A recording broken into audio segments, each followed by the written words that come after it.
Welcome to Puck Radio. Bienvenue sur la Puck Radio. My name is Louis-Simon Lapointe. I'm working alongside Rob Snook and Rick Middleton. We're live from the press box at the UBC Thunderbird Arena for the Vancouver 2010 Paralympic Winter Games. We're getting ready for game number 9 of the sledge hockey Paralympic tournament. In a few moments, Czech Republic will face Korea. Bienvenue à nouveau au UBC Thunderbird Arena. Mon nom est Louis-Simon Lapointe en compagnie de Rob Snook et de Rick Middleton. Nous sommes à quelques instants de ce match numéro 9 de ce tournoi de Paralympique de hockey-luge. S'amorcera dans quelques instants ce match entre l'équipe République tchèque et l'équipe de la Corée. And now to my colleagues, Rob Snook and Rick Middleton. Thank you, Louis. It's great to be here again for another full day of ice sledge hockey at the UBC Thunderbird Arena. 4 games on tap to start. Czech Republic against Korea. Again, as Louis mentioned, my name is Rob Snook, and this is just a great privilege to be working in the broadcast booth. These are the 8th Paralympic Games that I've been part of, 3 as an athlete and 5 now as a broadcaster, and thrilled to be working alongside Rick Middleton. And Rick, just a few more words about yourself. Well, good morning, Rob. Good morning, Louis. Good morning. Nice to be here again for 4 games today. My name's Rick Middleton. I'm a former NHL hockey player with the New York Rangers and Boston Bruins in the 70s and 80s. The reason I'm here, though, is because in 2001, I got asked to coach the U.S. national sled hockey team in the Paralympics in 2002 in Salt Lake City. It was an honor to do so. I accepted the job. We went into Salt Lake City in 2002 as the number 6 seed out of 6 teams, and we took the gold medal. So I guess they must think I know something about sledge hockey, and I'm here with you guys today. Not just because of your good looks? No, I guess not. That's why I'm on radio. But that's why we have Louis on the crew. Of course, hey, myself, of course, Louis-Simon Lapointe. You can just call me Louis, maybe it's easier for you. I'm from the beautiful city of Quebec City, reporter also there for the junior hockey games and also university football there. I host a radio show working also on TV, as I said. I'm also really happy to join you for this Puck Radio show once again today. All the games are being broadcast here on the Puck Radio. Also, we have to say hello to those people watching us today once again on internet on the ParalympicSport.tv. Also there you can have a look at most of the activities here at the Vancouver 2010 Paralympic Winter Games. And I think once again we're gonna have a big and a great day here at the UBC Thunderbird Arena. And let me remind you also, the people who are listening to us also once again today, you can text us your questions. You can ask our panel anything about sledge hockey. Really easy, you take your cell phone and you text on the 604-404-PUCK, 604-404-PUCK. The numbers, by the way, are 7825, so 604-404-PUCK. Évidemment, vous pouvez envoyer vos questions, vos commentaires, bien entendu. Et si vous voulez en apprendre un peu plus sur le hockey-luge, 604-404-PUCK. Nous attendrons vos messages et au plaisir, bien entendu, de vous lire. Korea, Czech Republic, enjoy the game. And we are underway as fans continue to filter into the UBC Thunderbird Arena. Let's face it, it's early this morning, and there are 4 games on the slate. Team Czech Republic came into the tournament as the 5th seed. Team Korea was the 8th seed. Neither team has won a game yet, and only 1 goal has been scored between these 2 teams. That was by number 82 on the Czech Republic. And you will see him he'll be in the action quite often. Zdeněk Habl, who gets busy on offense, and an icing call here against the Czech Republic. If this is there, Habl, by the way, is the player right near the linesman in his own end. An icing call against Korea. Rob, I guess the biggest change for this game would be the goaltender change for the Czech Republic. Mikhail Vapenka has played really well in the last 2 games, has really only allowed 5 goals against, given his team a chance to win both games, but he's not in the nets tonight. Jan Matusek is in there. And I'll just remind you that it's actually this morning. Not this morning. You're right. We lose track of time in here sometimes. We certainly do. Right off the face-off, Mikhail Geyer with a shot that went wide. The Czechs keeping it in. Pavel Kubaš throws it to the middle, knocked away. Kubaš again follows up. Now a little pass for Geyer. His shot is high over top of the Korea net, which is being kept by Hyuk-jun Che. Interesting story too, Rick, because he was pulled in the first period of the Japan game. And the Koreans got great goaltending out of Young-hoon Chung the rest of the way. Well, speaking of the Japan game, Korea came out with a lot of passion, a lot of energy. We were very impressed with them. We'll see if they can do that today, this morning. We will certainly see that. We are glad to have you listening here on Puck Radio. If you are listening, why not tell your neighbors in the seats around you about Puck Radio? We like to call it the Green Machine. And you can listen into the broadcasts not only here, but also on Hack Radio. That's at the curling venue. And if you happen to have bought a radio at the Olympic Games, then you can also use that same equipment that was used then. Even though Korea had, I thought, a pretty good game against Japan, they've lost both games 5-0 with 10 goals against, no goals for yet. They're still looking for that first goal. But they're young in Paralympic play, aren't they? They certainly are. I mean, they're a team that wasn't here 4 years ago, or not here, but I mean, wasn't in Torino as part of the Paralympics 4 years ago. Neither was the Czech Republic. Right. So the fact that they've come in really from nowhere and now jumped up to the 5th seed is something. Oh, especially for the Czech Republic, just to be right behind Japan in such a short time. Maybe this is seems a silly thing to say, but the hardest thing to do in sledge hockey is to score a goal. It takes a fair amount of skill to have the precision to do it. Many games are relatively low scoring. 1-0, a 2-1 game is not at all unusual. And it's not because teams are playing the trap, although there is a fair bit of defensive play. Well, like able-bodied hockey, it's all about the skating, but they don't only skate with their arms. They have to stick handle, they have to pass, they have to shoot, and they have to score. And that takes an awful lot of talent to be able to do all those things equally well. Young Jae Cho leaves the puck in behind his own net for Jung Ho Jang. Korea's first 2 games of the tournament, both 5-0 losses, USA and Japan. Now a giveaway. Krupika walks in, shoots, and scores his first goal of the tournament. The Czechs up 1-0. Krupika, Zdeněk Krupika, the goal scorer. Well, that came off a bad giveaway in their own end. We've seen that happen many times in this tournament so far, where defensemen or wingers throw it up the middle to another winger on the far side, but there's so much ice to travel for that puck that it's very easy for the opposition, in this case Krupika, to slide in there, steal the pass, and have all the time in the world to get the shot off. And 1-0 on one shot. And because Krupika stole the puck on a pass from Korea, there'll be no assist on the goal. It's his first of the tournament, and he went to collect the puck. We've seen a fair bit of that in this tournament. They're all doing that. Everyone wants their first goal, or however many goals they've scored. Krupika's first at the Paralympic tournament, we know that for sure. And because his country didn't compete in the tournament 4 years ago, we know it was his first ever at the Paralympics. So it's huge. And I think he hopes there'll be many more. Korea trying to respond. Sending it across the Czech line. It's knocked down the ice by Kubesh, the Czech captain. That will be, no, not an icing call. They wave it off. And so back to get it is Dong Shin Jang. Jang cautiously out of his own end. His pass up the wing, across the line. The shot towards the net by Lee. Didn't get through to the net. And Klima for the Czechs will work it around the boards. Getting some help from David Palat. Can't get it out. There's a shot by Korea that went wide of the net by Lee.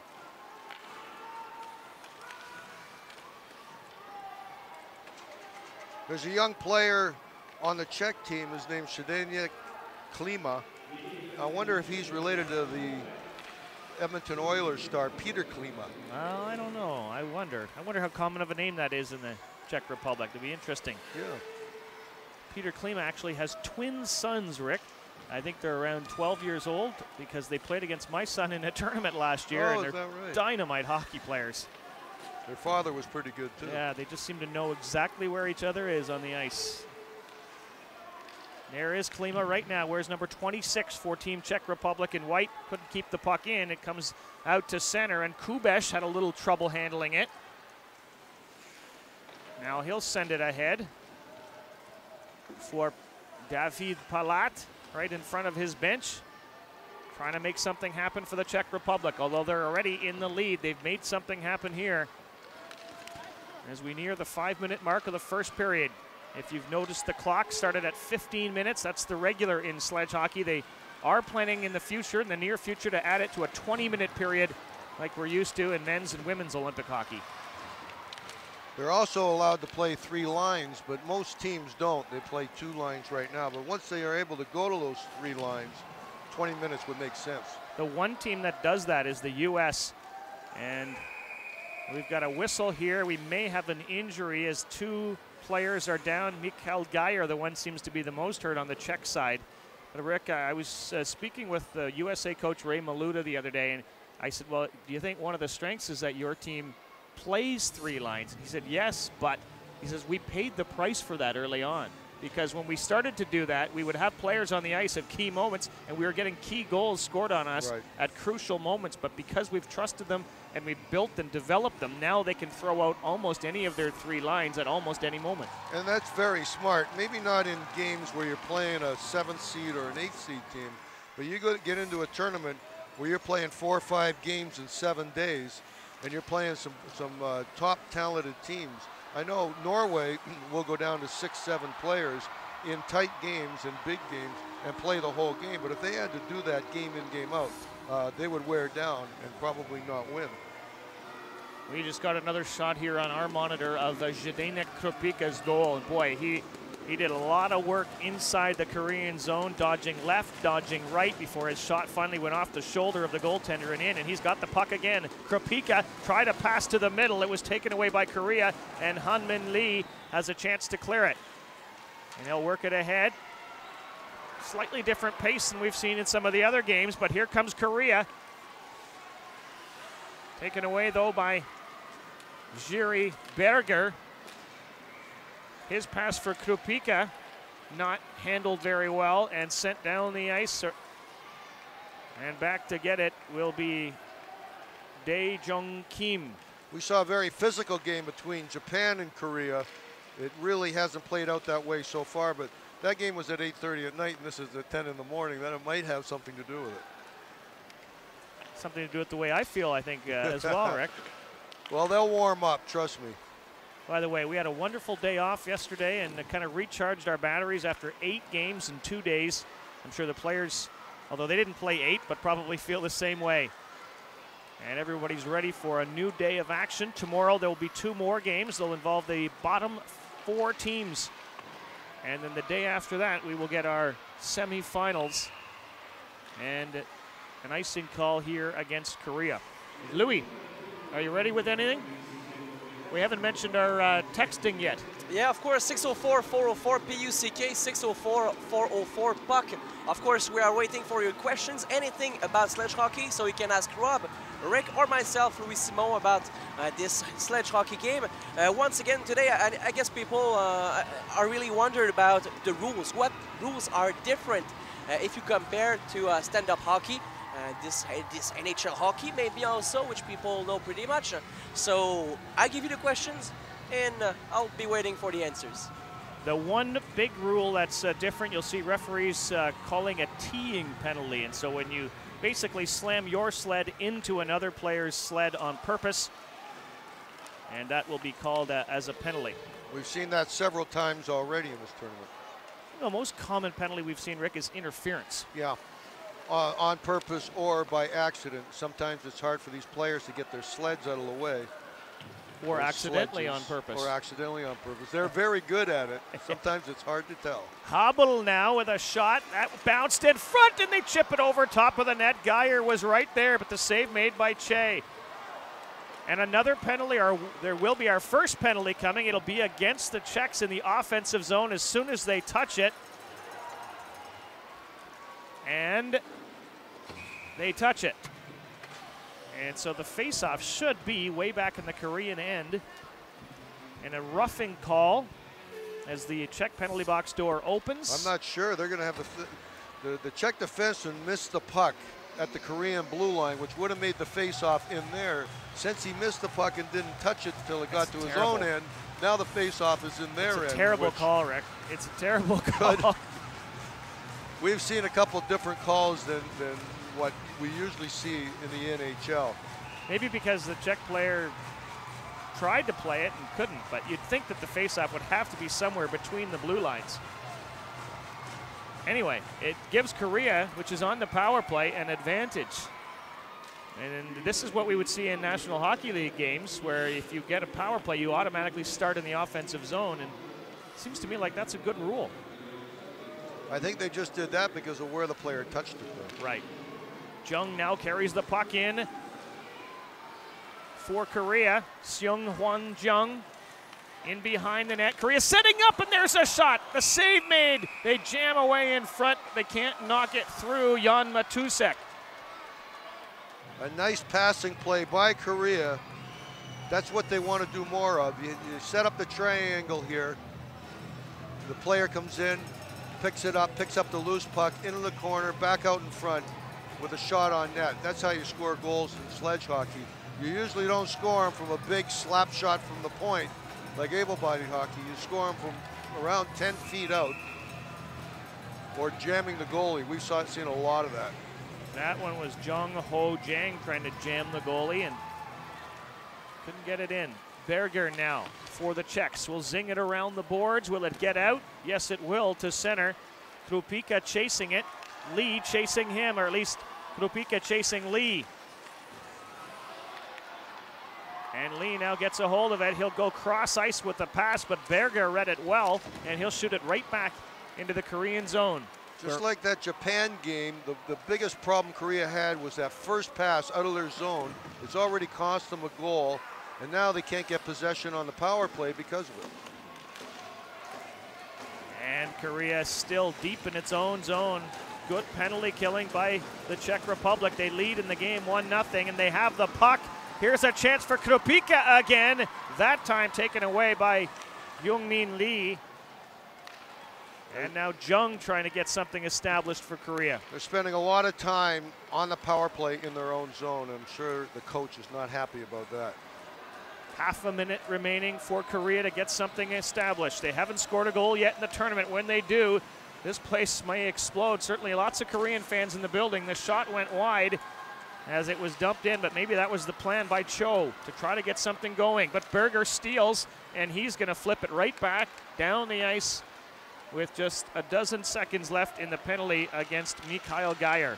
Being a Sunday night game, the other night, the Japan-Korea, the building was full with fans, probably equally matched between Japanese fans and Korean fans. It was a lot of fun, and there was a ton of energy and emotion, not only in the stands, Rick, but on the ice. Oh, yeah. Tons of emotion. It was a lot of fun. It was a good way for us to end the day, just in case we were losing any energy after 4 games. We got it all back watching the players. Play along the boards. The penalty has expired as we're well past the halfway mark of the first period. The only goal came at the 2:29 mark. Zdeněk Krupika.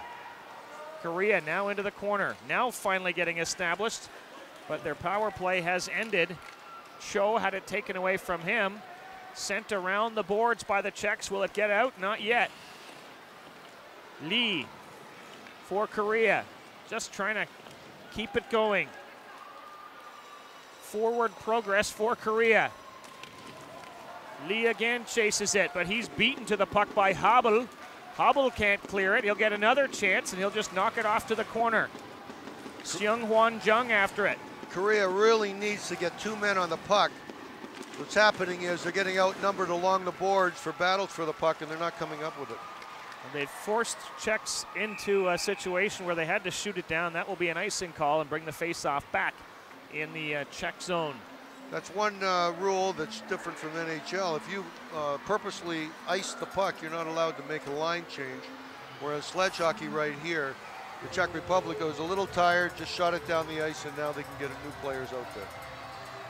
By the way, the scoring leaders as we begin the third day of action at the sledge hockey tournament. All top 5 are from Team Canada, led by Greg Westlake, who has 5 goals and 2 assists in 2 games. So Canadians with that 10-1 win over Sweden stacked up all kinds of points. Canadians will play the last game of today at 8:30 tonight against Norway. A rematch, a gold medal rematch from 4 years ago in Torino. But of course, this is still just a round-robin game. The other big game today will be at 5 o'clock. Team USA against Japan. Both of those teams unbeaten as well in the tournament. Team USA has had good luck against Japan in recent games, but you never know. Each game is different. That was a well-crafted face-off win by Korea. They got a shot, but it stays out of the Czech net, which is being tended by Jan Matusek. His first game of the tournament. And now a race for it. Klima will get back first, though, for the Czechs. And he is roughed up a little bit by Lee, who's going to get a hold of the puck. Kim and Lee, there's a shot fired by Cho, rather, and the save made by Matusek, and he'll hold on. You'll see a lot of high shots in sledge hockey, as it's a little more difficult for the goalies who are sitting down on their sleds to get their gloves up, the blocker glove, the catching glove, to those top corners. Also, there's a lot of shot blocking in sledge hockey, so you shoot it along the ice. Those sleds are pretty big, and it's hard to get that shot through, but if you raise the puck, you get it up shoulder height, it still has a chance to go in the net. Good collision along the boards, but the referee is going to call a penalty on this. I think might be a teeing penalty. It is, and it is Kubesh who's going to go to the box. And so the Koreans will get their second power play of the game. We've seen a few teeing penalties so far in this tournament. Some I've agreed with, some I haven't, because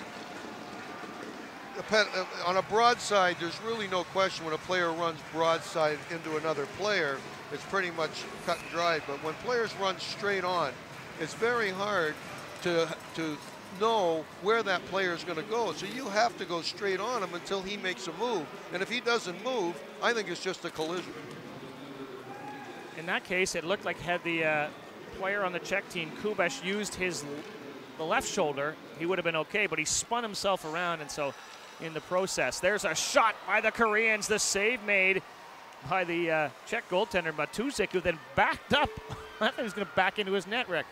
He's got a good glove hand. We've seen him, I think he's really relying on that glove hand. We haven't seen him use much else, where his counterpart, Mikhail Vapenka, here's a good shot right here, very often will go down to block that shot, will let it hit his stomach, and then recover the rebound. The young Sok Cho, now Lee, that one went wide. Lee will chase after his own rebound. Korea again back to the line for Park. That was knocked away by Habel, and this will get out. And so Lee will have to take it back. He's a 35-year-old from Gangwon province. Here comes Lee, beats one man, but has it slide off his stick. And a good collision in the corner. And the Czech player wins the battle, but Korea gets the puck. Here's a chance for Park. It slides past his stick. And another chance knocked away by the Czech Republic. And maybe a short-handed opportunity. Racing ahead is Kubesh. Pavel Kubesh comes up with it, but then it was knocked away, and Korea back to center. It's all in the passing in this game as an able-bodied. A great scoring opportunity missed by Korea at one end, and then an errant pass at the other end by the Czech Republic, which could have resulted in a breakaway. Saw a similar play like that, Rick, in the USA game, where one team had a chance, and then I think it was Taylor Chase who just stole a pass and went right down the ice and scored a goal. Up the middle. Up the middle, yeah. Here's Geyer. And Habel. Habel skating in! Shot on net. How does that stay out? But it does, but there'll be a penalty coming against the Korean player who rammed Habel from the back. And charging is going to be the call. Wow, that was a great save. I lost sight of the puck for a short time. I don't know how it stayed out, Rick. Hobble went to go wide and just slide it in. Oh, he lost possession of it.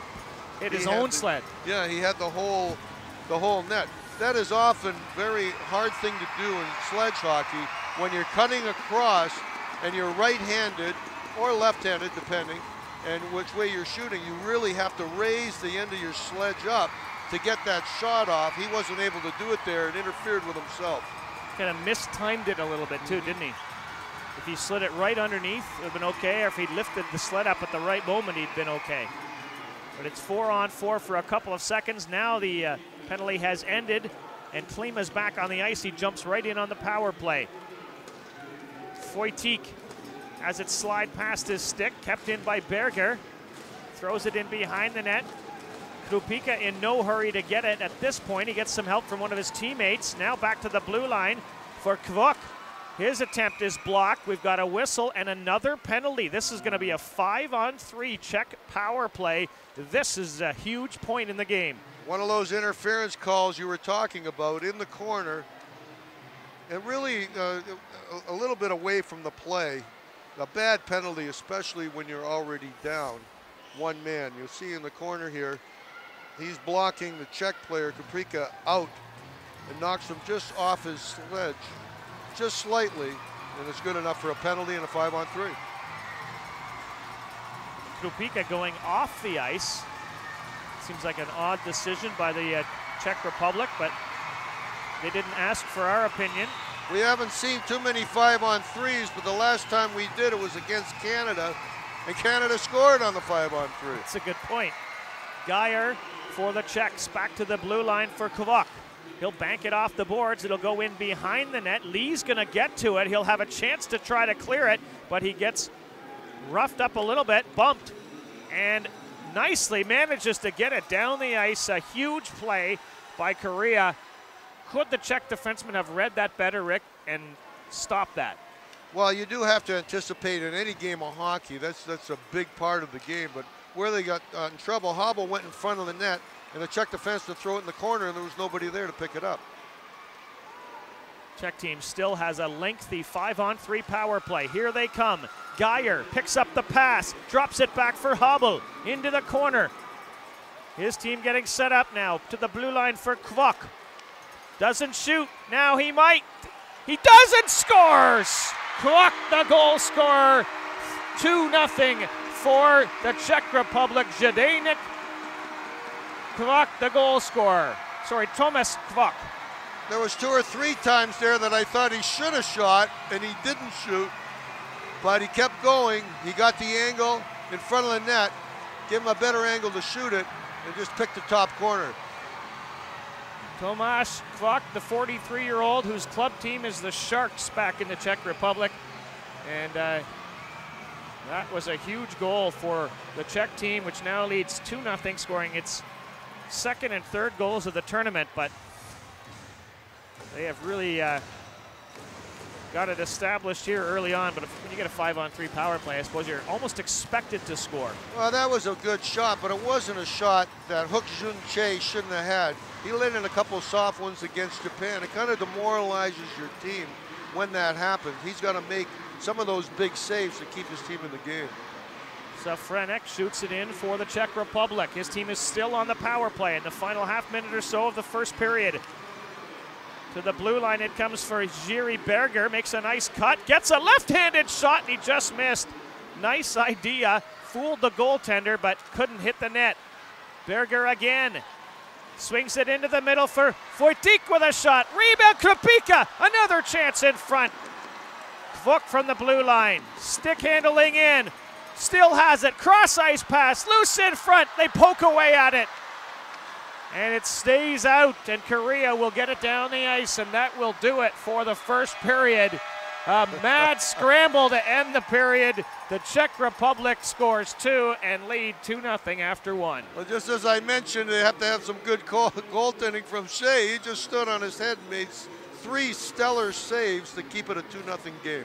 Hyuk Jun Che in the Korean net somehow keeps the puck out in the late stages And so the goals by Krupika and Kvok. It is 2-0 for the Czech Republic, Rick.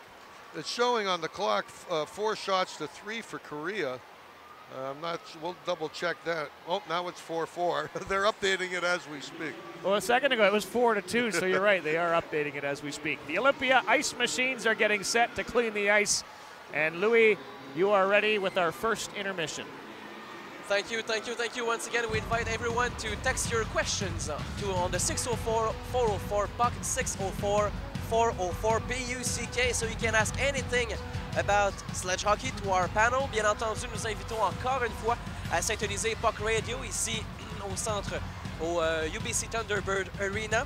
Et nous invitons bien entendu à nous écrire au 604-404-PUCK, 604-404-PUCK. Bien entendu, vous posez vos questions à propos du hockey sur luge à nos experts. Et maintenant, revenons brièvement sur cette première période ici au UBC Thunderbird Arena. Match numéro 9 de ce tournoi paralympique de hockey luge. Duel entre l'équipe de la Corée et l'équipe de la République tchèque. La première équipe à s'inscrire au pointage était l'équipe de la République tchèque, alors que Zdeněk Krupika inscrit son premier filet du présent tournoi, 1-0 à la 2e minute et 29e seconde de cette première période.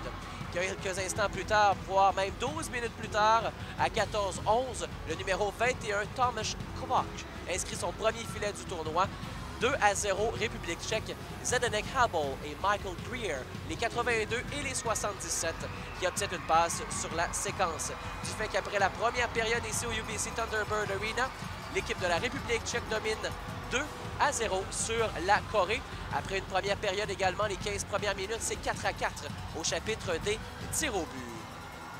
Et maintenant, why not? Let's have a look to this game here as Zdeněk Krupika scored the first goal, 1-0 for Czech Republic, 2 minutes 29 seconds at the board, and 12 minutes later, Tomáš Kvok scores his first goal of the game at 14 minutes 11 seconds, number 21, first goal of the tournament also, 2-0 Czech Republic.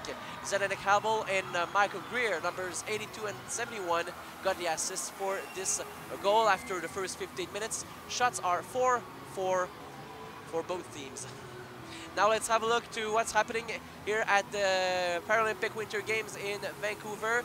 We had lots of actions here in the last few days, and let's also, why not, have a look at the medal board, as we can realize that the Russian Federation is still first on this day 4 of the Paralympic Games. The Russian Federation of Russia actually has 15 medals.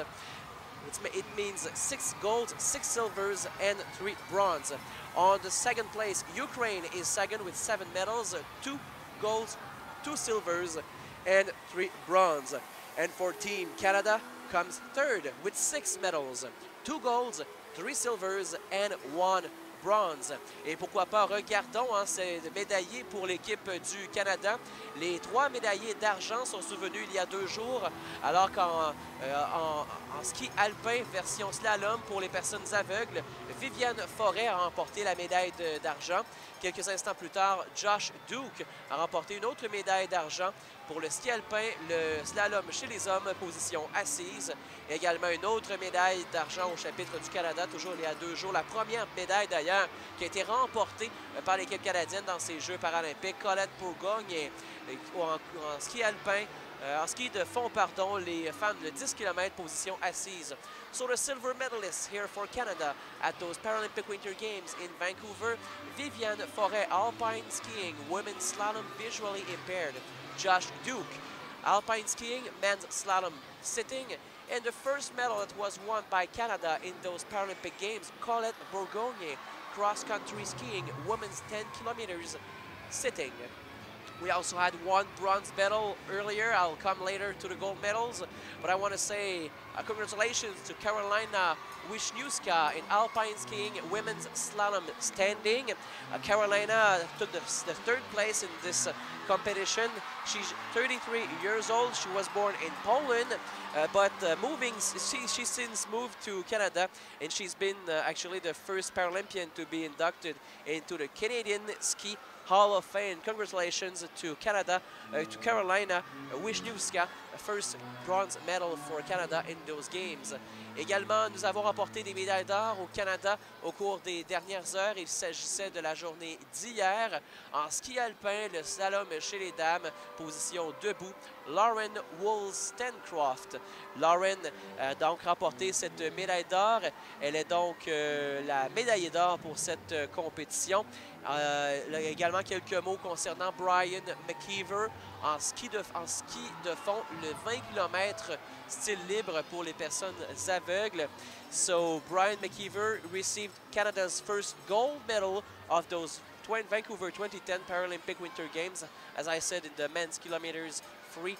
Visually impaired. Brian McKeever was the first Paralympian, you may remember his name, was the first Paralympian to have made the cut for the Olympic Games, but however did not compete after being ranked 5th in the 4-man event for Canada. Alors Brian McKeever qui remporte bien entendu cette première médaille pour l'équipe canadienne. Médaille d'or pour l'équipe canadienne aux Jeux paralympiques d'hiver ici à Vancouver. So as I said, Canada won 6 medals so far after 3 days at the Paralympic Winter Games. I would even say 4. Also, we can have a look at the board at the medal count. Germany comes fourth with 5 medals. Then after we have Belarus, Austria, Norway, United States, Australia, who has also 2 medals, 2 bronze, and Italy, same thing for them. Bien entendu, don't forget if you bought your little green machine here at the UBC Thunderbird Arena, keep it with you when you visit the Vancouver Paralympic Center. Tune into Hack Radio there, our friends and our colleagues there who will welcome you on the air with them. So you can take your radio to watch all the wheelchair curling sessions and listen to our expert commentary for all those activities there. So we will welcome you also on Hack Radio for the wheelchair curling event at the Vancouver Paralympic Center. N'oubliez pas de conserver vos radios lorsque vous venez nous visiter, que vous vous en procurez un ici au UBC Thunderbird Arena. Vous conservez votre machine verte, c'est comme ça qu'on aime bien l'appeler. Et lorsque vous visiterez le Centre paralympique de Vancouver, syntonisez à Hack Radio. Donc apportez votre appareil vert aux épreuves de curling en fauteuil roulant. Et on vous invite bien entendu à syntoniser Hack Radio pour écouter nos experts commenter toutes les séances de cette discipline. L'invitation vous est donc lancée également sur les ondes de nos amis Hack Radio. And also there, if you have any questions about curling and wheelchair curling, you will be able there to text your questions, as we ask you also to do here. If you have any questions, once again, about sledge hockey and those Paralympic Games, it's really easy on the 604-404 puck, 604-404 PUCK. We also want to say hello to those people who are watching us from all around the world on ParalympicSport.tv, ParalympicSport.tv for all the activities also of those 2010 Paralympic Winter Games here in Vancouver. So we welcome there also on the internet. And let's have a look also, why not? I was talking about wheelchair curling. There was lots of action also today there at the Vancouver Paralympic Center here in Vancouver. So there's at 12:30. So in, I would say, an hour and 40 minutes, and about that, we will have this other session, which will be Round Robin Session 7, and 3 games will be presented there. First of all, Norway will face Japan, Italy will be facing Germany, and Team Canada will be back also on the ice. They will face Team Switzerland. There will be also more activities there a little bit later today at 6 p.m. Still the wheelchair curling round robin session 8 this time. USA will face Sweden, South Korea will face Italy, Switzerland will face Japan, and Great Britain will face Germany. Let's have a look also to the activities we had here at the UBC Thunderbird Arena. It's day 3 officially of the ice sledge hockey tournament, and all the activities started actually on Saturday at 10 a.m. as Team Canada was first to be on the ice. They were facing Team Italy, and Canada won 4-0. A few minutes later at 1:30 on Saturday, this weekend. Norway was facing Sweden. We had a beautiful game. Sweden was leading after the first 2 periods, 1-0. But finally, at the end, the Norwegian team really tied the end, and we went through overtime, then shootouts, and Norway won this game 2-1. United States also took the ice at 5 p.m. on Saturday. United States was facing Korea. The Americans won easily 5-0. And at 8:30, Group A, game number 4, Japan was facing Czech Republic, and Japan won 2-1. On March 14, on Sunday, also 4 games here were presented here at the Vancouver Paralympic tournament. So we had Norway facing Italy. Norway won 2-1. Canada was back on the ice also at 1:30 p.m. and Canada easily won over Sweden 10-1. We also had this game between USA and Team Czech Republic. USA won 3-0 and 5-0. Japan won over Korea. Also on the last day of the weekend on Sunday night. What's going to happen here in the next few hours? First of all, today at 1:30, Team Sweden will be also on the ice facing Team Italy. At 5 p.m. today at UBC Thunderbird Arena, United States will face Japan. And Team Canada, in a sold-out crowd for sure, Team Canada will face Team Norway, ranked second in this tournament, and Canada is number 3. So at 8:30 tonight, it's going to be real interesting. A great game here at the UBC Thunderbird Arena. Tomorrow on Wednesday at 2 games here. 2 games also for Thursday, as we will have this classifications game. Game 13 tomorrow at 12. Also, same thing at 7 p.m. tomorrow here. Également, il y aura des matchs de classification au cours des prochaines heures ici. Il y aura des demi-finales également présentées jeudi à midi et à 19h pour les matchs des rencontres numéro 15 et 16 au UBC Thunderbird Arena. Et on peut déjà vous lancer des invitations, pourquoi pas, pour le match de la médaille de bronze. Un match pour une médaille, ce sera vendredi soir à 19h pour le match numéro 19. Et pour ce qui est de la rencontre numéro 20 et dernière de ce tournoi, le match de la médaille d'or sera présenté ce samedi à midi. Notez bien l'heure, à 12 o'clock, the gold medal game here at the UBC Thunderbird Arena. Before joining our friends Rob and Rick, let's have a look quickly at the standings here after the first weekend. Let's have a look at the Group A, as United States has played 2 games, as every team here. USA played 2 games. They won they won both games, so they have now 6 points. As you may know, when you win 1 game here at this tournament, you get 3 points. Japan is second, also with 6 points, 2 wins. Czech Republic and South Korea are still hoping for a first win. Également dans le groupe B, l'équipe Canada également qui a toujours un dossier immaculé, une fiche parfaite de 2 victoires, aucune défaite au premier rang dans le groupe B avec 6 points. L'équipe de la Norvège a 1 victoire et 1 victoire en prolongation, ce qui leur donne un total de 5 points, soit 3 points pour la victoire en temps réglementaire et 2 points pour la victoire en prolongation. Il y a également l'équipe de la Suède qui a perdu ce match en prolongation, qui a quand même soutiré 1 point au classement, et l'équipe de l'Italie est toujours en quête de sa première victoire dans le tournoi et est présentement en 4e position. So now both teams are back on the ice. Once again, we are waiting for your questions. Ask our panel anything about sledge hockey. Take your cell phone, real easy, 604-404-PUCK, 604-404-PUCK. And talking about our panel, here's Rob Snook and Rick Middleton. Thanks, Louis. Good to be back. We're getting set for the second period. 2-0 Czech Republic on goals by Zdeněk Krupíka at the 2:29 mark and Tomáš Kovac at the 14:11 mark of that first period. And the Czechs, I think safe to say, Rick, were the better team in that period.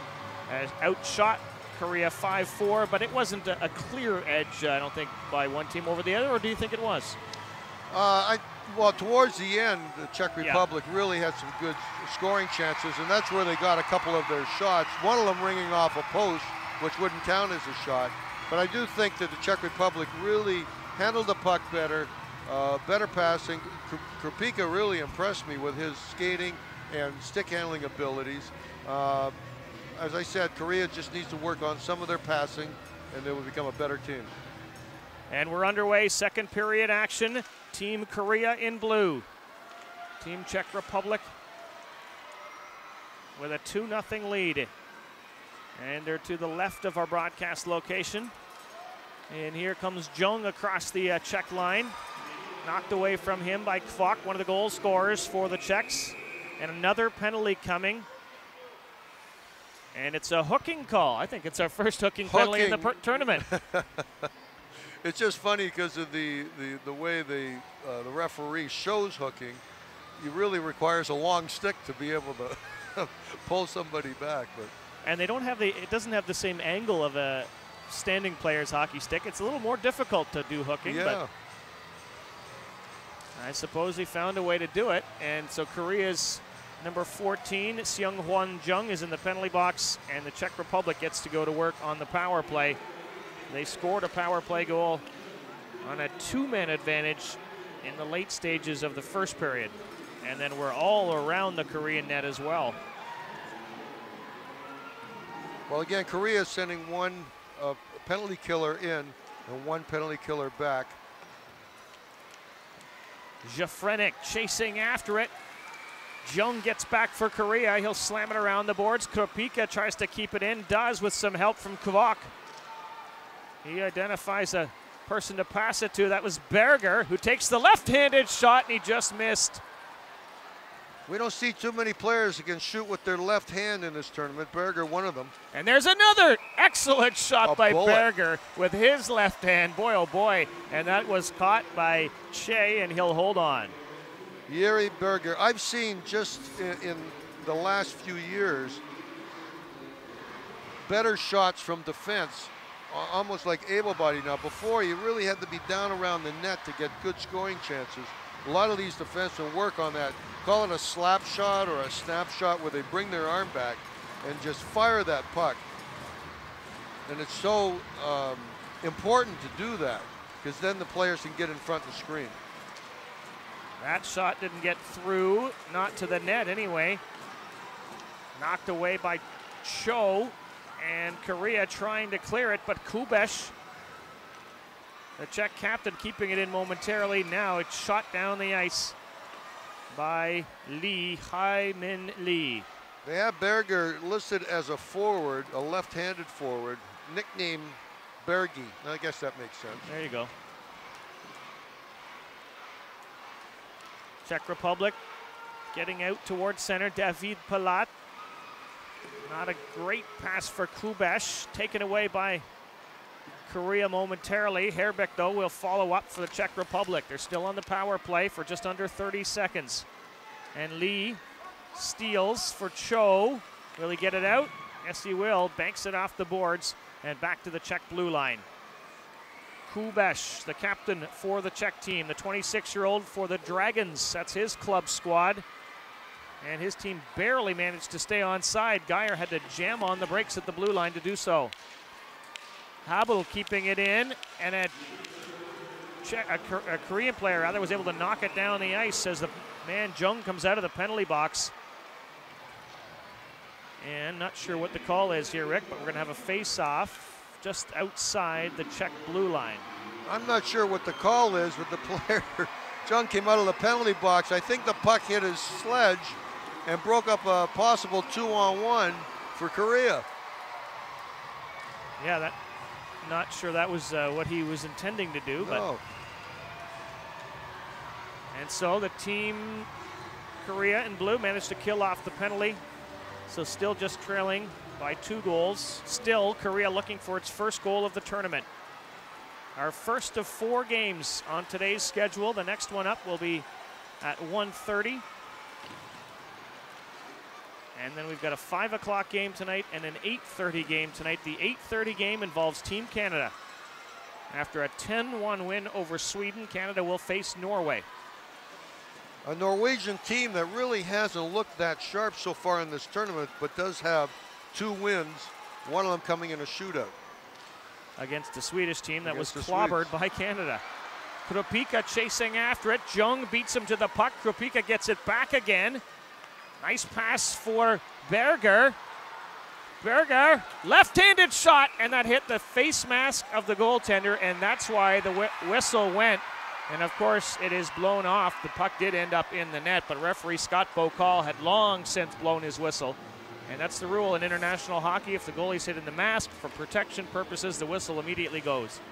So one of the big differences between these lower seeded teams and the top seeds like Canada and the US is that the player buries his head and shoots it right at the goalie there with, I believe that's, I'm not sure if that was Krupika in front, but their teammate wide open in front of the net, and all it would take was a little pass and he's got the whole empty net. Louis? Oui, encore une fois, nous invitons les gens à nous intoniser via Puck Radio. Salutations aux gens qui nous écrivent également les questions pour nos analystes. 604-404-PUCK par messagerie texte.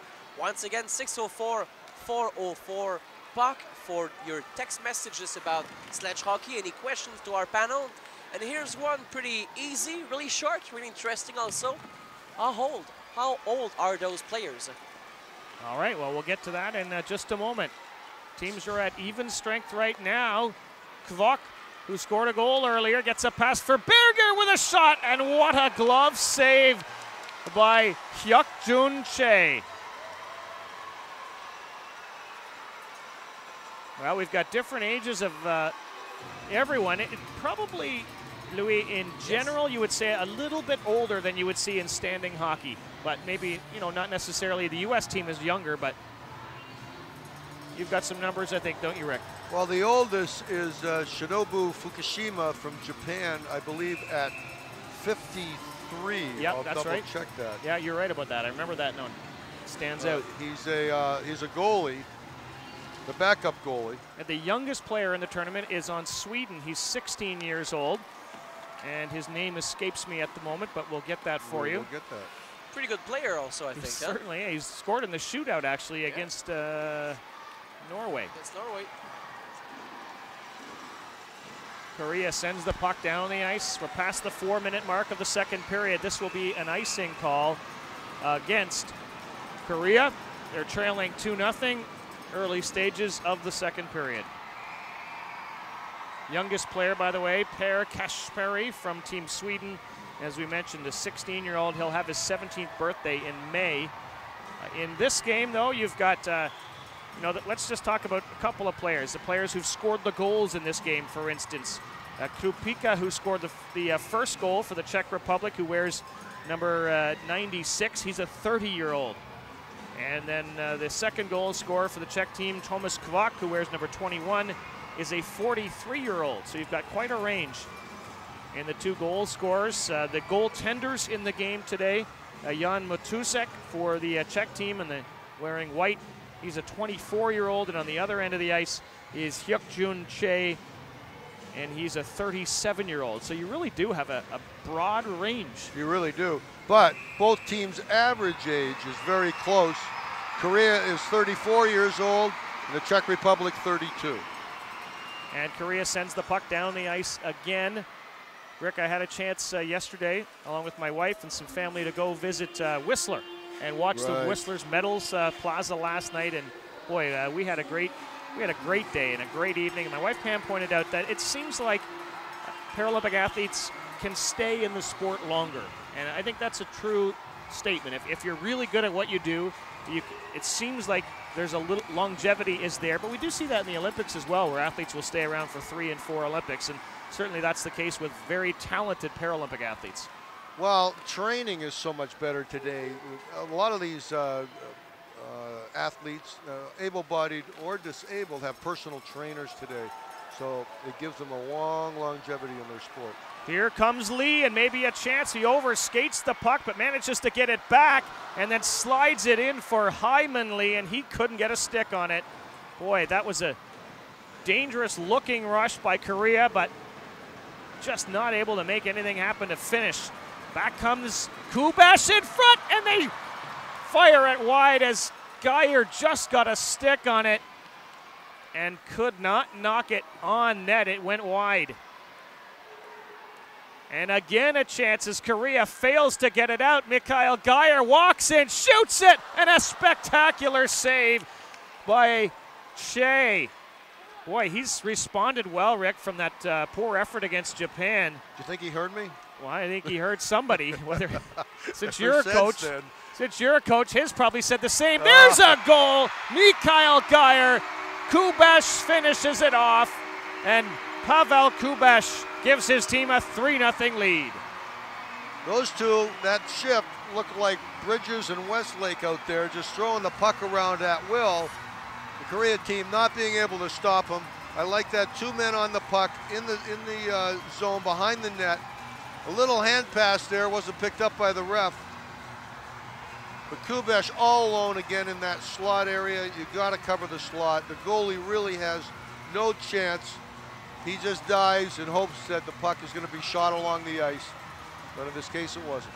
Mikhail Geyer made the pass. He'll get the assist on the goal by Kubash. Pavel Kubash gets his first of the tournament. The Czech captain, the 26-year-old who plays for the Dragons in Köln, in the Czech Republic. Well, the way that play started was off of a 3-on-2 by Korea that made, again, a bad pass in the opposition zone, which trapped all 3 of their forwards and lets the Czech Republic come back. Jang trying to steer one towards the net. It was just simply taken away by Kvok. And the Czech team just cautiously will slide it out to center. Kropika taken against the boards right near the penalty box. Kvok following up. He might have some room. He sends one towards the net. It wobbled and shook a little, but the save was made by Che. Looked like one of my shots. Well, I'm in the same category. Here comes Berger now. Swings it across, and the shot never came. It was on the stick of the Czech player right there. Wojtik couldn't get a shot. Now it slides into the crease. Are we going to get a penalty shot? The puck was covered up by a Czech player who was not the goaltender, and it's a roughing penalty coming here. Boy, oh boy. Looked like a penalty shot to me.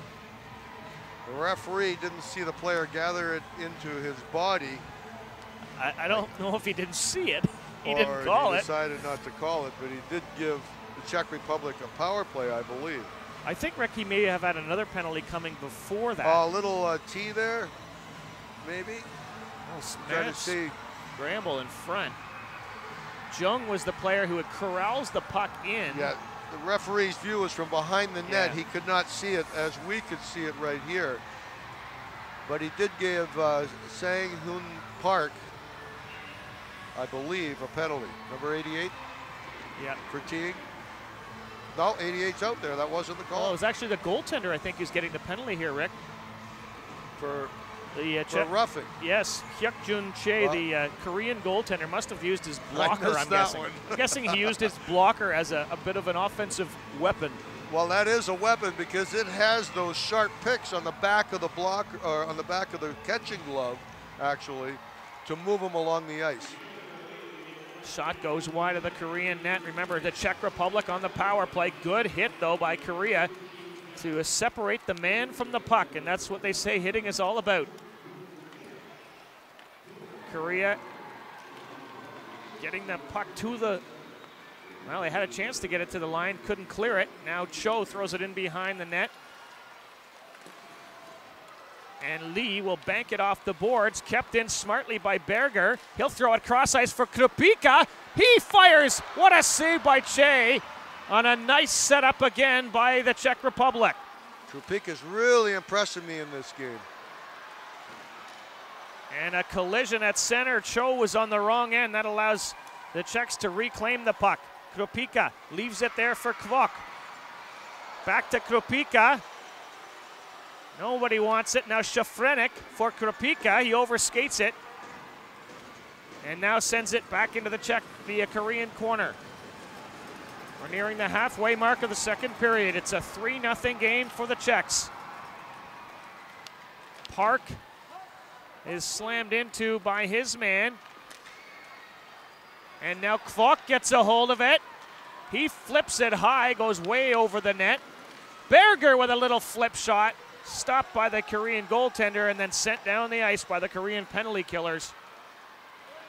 You know, in the NHL, they talk about time and space. the Czech Republic hasn't really looked like a very good passing team or a quick team, but they certainly look like a passing team and a faster team against Korea, because they're not quite as quick and fast as the USA and the Japanese teams they've already played. And Korea is about to get a power play in 8 seconds because the Czechs have taken a penalty. He'll play 4-on-4 hockey for 8 seconds. And waiting to see which Czech player, I think it's Wojcik, who's going to the box for holding. Face-off will be in the Czech end, and so that does it for their power play. Right. But pretty much all these players at this level, if you give them enough time and enough space, they're going to burn you, and they're going to put it in the net. These two teams, there's a good chance they will meet again in the tournament. In fact, almost, well, not a guarantee, but there's a good chance they will finish, we expect, in the bottom 4 teams of the tournament, and then those teams will play off as well. And those games are important because you do not want to be the 8th place team in this tournament. If you are, you don't make it to the next World Championships. You have to go to the B pool, or the B side of the World Championships. An icing call here against the Czechs. The referee just went down. He didn't see Jiang behind him. That's one of the worst falls we've seen so far in this tournament. Lucky he had a helmet on. But you're absolutely right. You don't want to be that 8th place team, and that's what they're fighting for here. You might think 5th, 6th, 7th, and 8th, well, they can't win a medal now, but they are fighting for the next tournament they'll be playing in to get kind of a bye, if you will. And both of these teams, up-and-coming teams on the world stage, so they don't want to drop down anywhere below where they are now.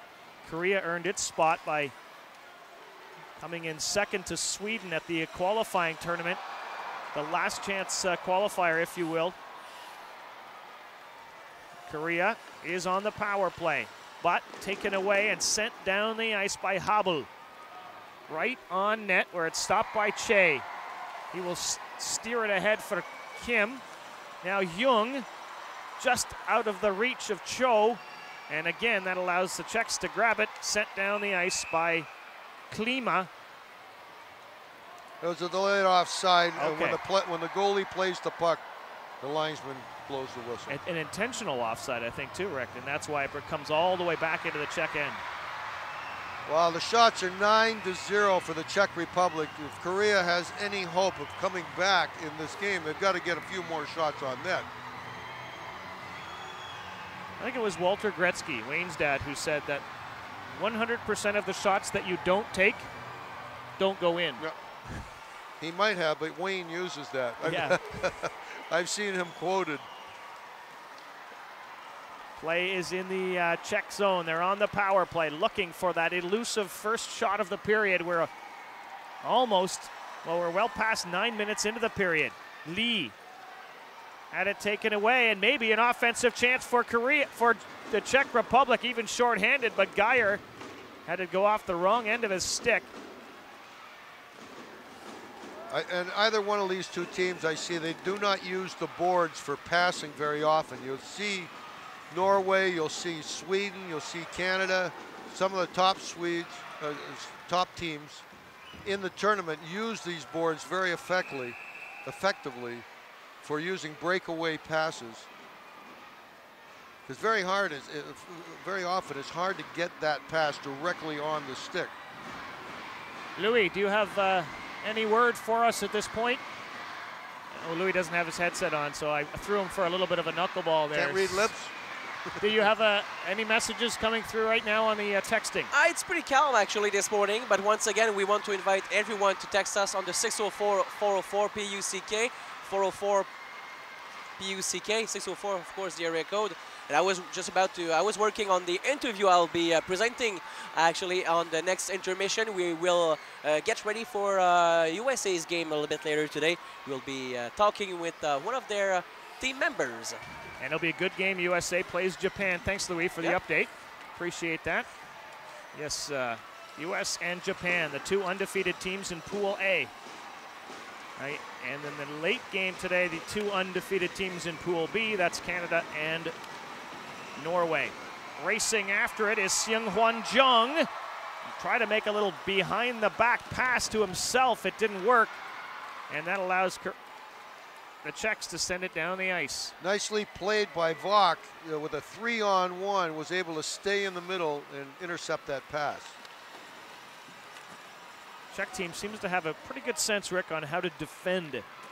Scoring is still something they're working on, but I'm impressed with their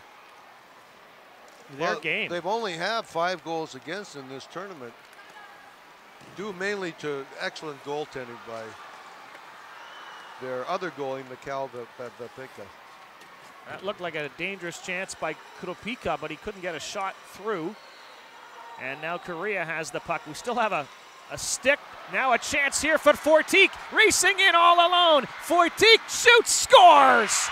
4-0 Czech Republic as Eric Fortik races in on the steal and puts his team up by a quartet of goals. If you notice that a lot of the goals against Korea have come from giveaways in their own end, and mainly down the slot area. You just cannot leave that area wide open. I can just say that 3 out of the 4, including the shot from the defenseman, who scored the second goal. His name escapes me right now. I think it was Vok. Yeah. He came into the middle and made that score. Korea would be well served to learn some drills and work on some drills in practice to shut down that area in front of the net, that slot area, would save them a lot of goals against. 11:18, the time of the goal by the Czech Republic. The giveaway was off the stick of Sung Hyun Park. And I mean, he needs, if he can't find a pass up the middle, Rick, then he needs to just bank it off the boards. Well, that's what I was saying. Especially defensemen, it's a nice long breakaway pass. The other teams, the top 4 seeds, use it well. The bottom 4 seeds should be looking to practice that. Get a player down behind the defense. It's an onside pass as long as the puck goes over the blue line before the player does. Czechs again looking for more. David Palat cuts across, but he had it taken away by Korea, and Kim taking his time though, and now works it to center. Kim still has it across the Czech line, throws it towards the net, misses, but he's looking for some help, and he might get it as Jang comes in, but we have another penalty coming. This one is interference against the Czech Republic. We've got an injury to the Korean player, and the trainer now quickly making his way onto the ice, getting some help from the linesman. That looks like he may have got hit in the arm with the other end of the stick, which has very sharp barbs on it, picks if you will, razor sharp. Louis? Yes, of course, once again, people are texting us on the 604-404 PUCK, 604-404 puck. We're talking here about the goalies. Is the goalies sled the same as the other players? That's the question here. As we well, they're getting more medical attention right now, actually, from the aside from the team, the medical staff here at the UBC Thunderbird Arena, and the stretcher, in fact, is coming onto the ice already. But we can watch the situation and see. We can also answer this question, Rick. We can only guess what the injury might be right now unless we see a replay, which we haven't. I hate to speculate right now. Again, Louis, sorry, could you repeat the question? Of course, is the goalies sled the same as the other players? Rick? Oh, pretty much. In most cases, they're shorter, longer. But as you see with the Korean goalie, Che right there, he's got to protect. He sits cross-legged instead of full leg out, and he has which is totally the opposite of the Czech goaltender. Right. Most goalies either sit straight out with pads on their legs, but there's been a couple in the tournament that sit cross-legged, and they have a protective. It almost looks like plastic over them. They're not goalie pads. Yeah. To cover their knees, so it's almost like the players sit in a bucket on their sleds. The goalies have a bucket of their own, but it's just shaped differently to cover their legs. And is it safe to say, Rick, that the goaltenders' blades are duller than the skaters' blades because they want to be able to move side to side? Very well could be, or farther apart. And so they don't have those sharp edges, almost like one blade. They may be farther apart for a little better balance. And you're right, they do need to slide side to side. But also, as I was mentioning, they have picks on the back of their catching gloves, so they can put their glove down on the ice and push off and dig into the ice so they can push off one way or the other. So do they get an advantage if they are wearing those pads? If I look at the Czech goaltender, he looks bigger than the other one, you know? Well, there's a lot of different thoughts to it, and some goalies sit straight out, and some goalies sit to the side to cover from post to post. Yes. So it's all just personal preference. You know, you think that a bigger goalie might have a better advantage, but apparently Steve Cash, the USA goalie, is kind of rated the #1 goalie right now, and he's not a very big fella. Yeah. So I think reflexes, intuition, anticipation, a lot of things come in. We've seen lots of good goaltenders also in this tournament so far. We've seen, especially on the first day, we're really impressed from some of those who gave a great show. Mikhail Vapenko with the Czech Republic, who isn't playing today, really, you know, they got a lot of shots in a lot of games against them. Yeah. They lost 3-0 to the USA, but he stopped a lot of shots, or it could have been a lot worse.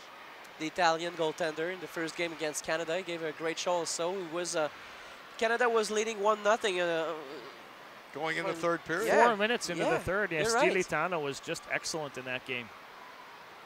Still medical attention for the Korean player. I don't know if you guys have seen his number, and I'm not sure who it is, and I don't want to speculate, but it looks like Kim, 26. Yeah, it's kind of, Kim.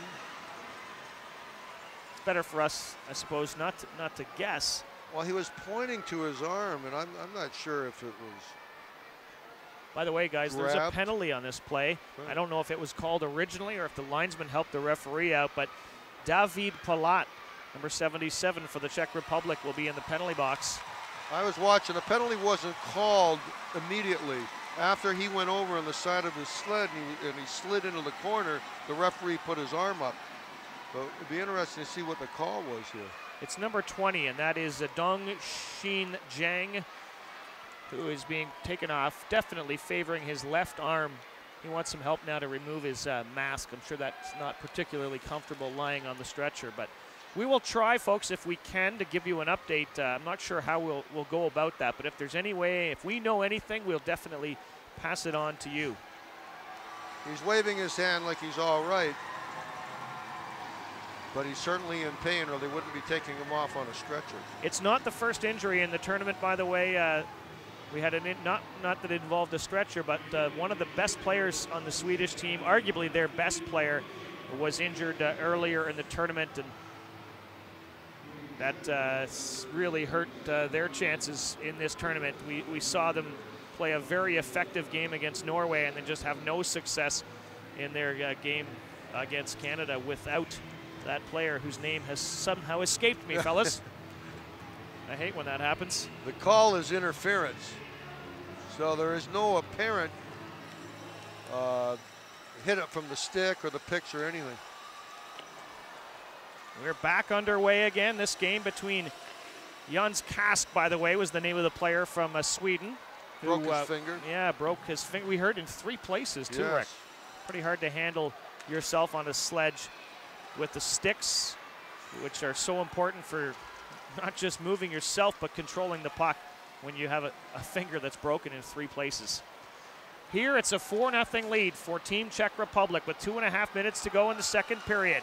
Lee now for Korea, swings it across the ice, but it was way too far on the pass intended for Sung Hwan Jung.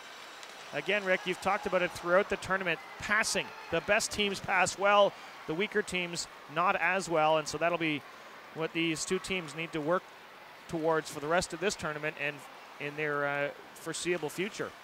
Well, passing, the puck moves faster than any player can skate, so you really have an advantage if you can put the puck on the stick of somebody breaking.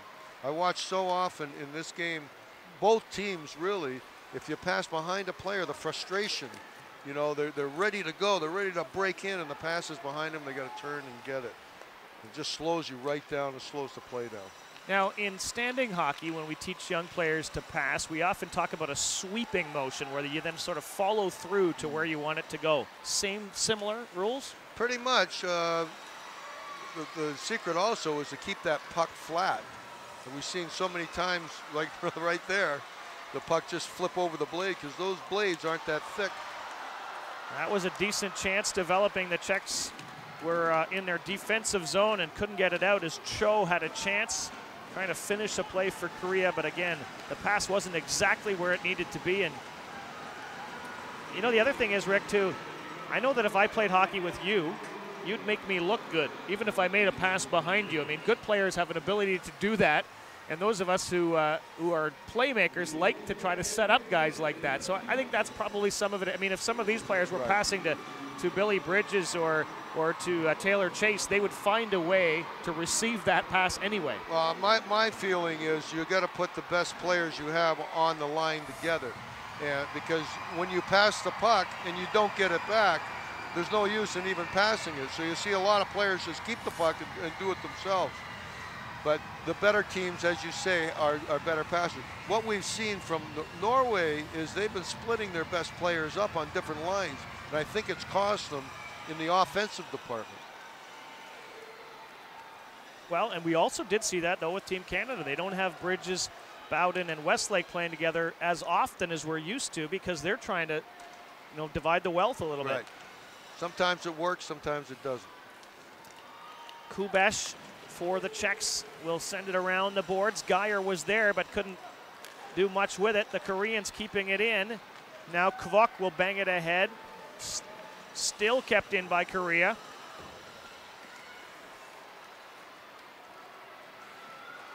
No, Rick, it really would be fun to just see Korea score a goal in this tournament. They have lots of fans, they've got lots of energy, and you wonder what it would do for the spirit on the team if they could just find a way to get one. You were reading my mind. I was just thinking that it would be great for them. We're down to the final seconds, though, of the second period. That goal won't come here. The Czechs scored 2 in the first, scored 2 in the second, and lead 4-0 after 2 periods of play, seemingly well in hand of this game against Korea. They really took that period over. Not that they didn't really have control in the first period, but I thought Korea played a lot better in the first and this period. Czechs out shooting Korea 10-1 this period and have really taken handle with 4 goals. Obviously going to be very hard for Korea to come back. And Louis, we pass the microphone and the torch to you for our second intermission. Thank you, thank you, thank you, and we'll take care of this torch, that's for sure. Alors voilà, après les 2 premières périodes ici au UBC Thunderbird Arena, nous avons un pointage de 4-0 favorisant l'équipe de la République tchèque contre l'équipe de la Corée. Revenons brièvement sur cette deuxième période. C'était 2-0 pour l'équipe de la République tchèque après les 15 premières minutes de jeu, soit la première période, alors qu'à la 28e minute, Pavel Kubesh inscrit son premier filet du tournoi. Premier filet pour le numéro 29, c'était alors 3-0. Michael Greyer également récolté l'assistance sur ce jeu pour le numéro 74. Quelques instants plus tard, à la 26e minute, le but de Eric Fochtik accentue l'avance des siens. Maintenant, le pointage était alors de 4-0. Le but est survenu à 26 minutes 28 secondes. 4-0 pour l'équipe de la République tchèque. Fochtik, oui, porte le numéro 30. C'est un but sans aide. Dans cette deuxième période, les tirs ont été largement à l'avantage de l'équipe de la République tchèque par 10-1, ce qui fait maintenant un total de 15-5 favorisant l'équipe de la République tchèque sur l'équipe de la Corée. Let's be back quickly on the first period also. And the first team to be on the board was Team Czech Republic as Zdeněk Krupika scored his first goal of the tournament at 2 minutes 39 seconds, 1-0 Czech Republic. A few minutes later, 12 minutes later, at 14 minutes 11 seconds, Tomáš Vach scored his first goal of the tournament. First goal for number 21, Habel, and Greyer got the assist on this one too. So it was 2-0 Czech Republic after the first period. Let's have a look also after this first period. The shots on goals were 5-4. They just changed a few minutes ago. So 5-4 for Czech Republic. In the second period, Pavel Kubek got the third goal for Czech Republic at the 28th minute. And a few minutes later, 26 minutes, 18 seconds, Eric Fochtink got the 4th goal for Czech Republic, unassisted this time. In the second period, in the next 15 minutes, 10-1 shots on goal for Team Czech Republic, which makes a total of 15 goals for Czech Republic and 5 shots for Team Korea. Let's have a look also to what's happening here at the venue here at the UBC Thunderbird Arena in the next few hours. We will have, of course, a little bit later today at around 1:30 p.m. Of course, Team Italy that will face Team Sweden. Team USA will face Team Japan a little bit later, also at 5 o'clock at 5 p.m. And Team Canada also will be back on the ice at 8:30 p.m. later today. Team Canada will face Team Norway. Je vous rappelle également qu'il y avait plusieurs matchs cette fin de semaine ici au UBC Thunderbird Arena. Regardons ensemble brièvement les pointages alors que toutes les équipes ont évolué 2 fois ici sur la patinoire. La première équipe à s'être amenée sur la glace, c'est l'équipe Canada qui, samedi matin à 11h, affrontait l'équipe de l'Italie et l'équipe canadienne qui l'a emporté par la marque de 4-0. Un peu plus tard en journée, excellent duel entre l'équipe de la Norvège et l'équipe de la Suède. La Norvège l'a emporté en tir de barrage en fusillade 2-1. Les Américains prenaient également le départ à 17h samedi. Duel face à la Corée. Victoire des États-Unis par la marque de 5-0. Et finalement, pour clore cette première journée d'activité ici au UBC Thunderbird Arena, l'équipe du Japon qui faisait face à l'équipe de la République tchèque et le Japon l'a emporté 2-1. On Sunday, also 4 games here at the UBC Thunderbird Arena. Team Norway was facing Team Italy. Norway won 2-1. Team Canada also was facing Team Sweden. And Canada did pretty well, winning this game 10-1. Team USA was playing on Sunday also at 5 p.m. USA won against Czech Republic 3-0. And finally, closing this first weekend of activities here at the UBC Thunderbird Arena, Japan won over Korea 5-0. I was talking about Team USA, who still haven't give 1 goal to the opposite teams. They are at the moment, they scored after those first 2 games. They are 8-0 on the goals board. And why not? We could have this interview that was made 2 days ago with the USA's coach Ray Maluta. My colleague Rob Snook did this interview, and why not? We can listen to it in this second intermission, reminding you that Team USA will play his next game later today at 5 against Team Japan.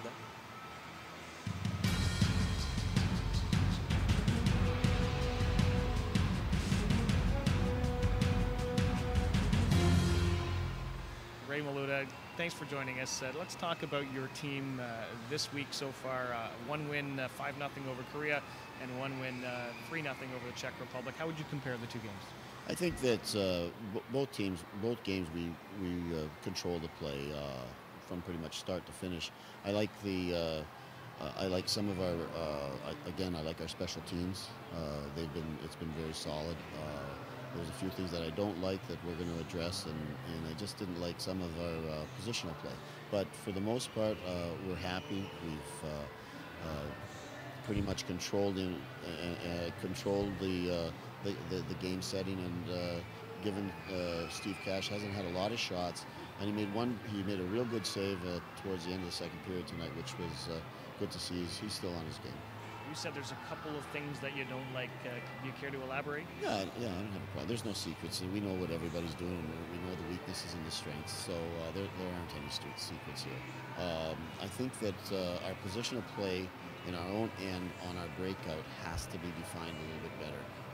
We've got some guys that are blowing their assignments, so we're gonna walk through that on Tuesday morning pregame skate. I'm giving the players a day off Monday so they can get away from the village and spend the day with their families, and hopefully that will just we've been together now for probably 7 or 8 days, and just want to give them a break. How do you look forward to your next game? Because now the next one's against Japan. You're probably, fair to say, your stiffest challenge yet. And again, like you said, no secrets. You know what to expect. They know what to expect. Exactly. And so what ends up happening is with Japan, it's probably going to be a situation where It'll be a tight game because they can match our speed, and then we'll end up having, since we run 3 lines, their intensity or energy will lessen in the third period, and I'm thinking that the third period will get a few goals on them. Aside from brilliant coaching, do you think one of your strengths on your team is that exact fact that you can roll 3 lines, probably even more depth than the Canadian team? I think safe to say. How important is that? I think it's huge, but it's something we started 2.5 years ago, and we lost a lot of 1-goal games because of using players in roles. But I think that today those mistakes that they made, they learned by them, and I think we're a stronger, deeper team because of that, to the point where we moved 2 forwards back on D to bolster up our D, and just made our D stronger. So I think that the depth that we started and we committed to is really helping us today. It almost seems like in today's sledge hockey, there's a gray area between D and forward. Someone like Taylor Chase is sort of like a rover. Well, if you look at Pettersson from Norway, he goes whenever he wants, and I mean, so they've got the green light. Both Andy Yohe and Taylor Chase have the green light, and because they're great offensively, but then we'll have other guys covering up for them, and it's a good problem to have.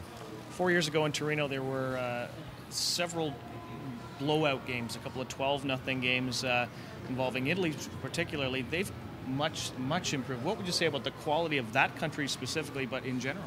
Well, I think Italy came into their own in a couple of years ago in Boston in the World Championships there. They got their first win over, I can't remember exactly who they beat, but I believe that with the confidence they've gained, and I think there's a lot more training going on, and I think that the reality of this game is, and the growth of this game is pushing us into a stronger competition. You look at a guy like Alex Salomon was one of the top players for the U.S. in Torino, and he's very skilled, but he's above average for us, and that just shows you the depth we have.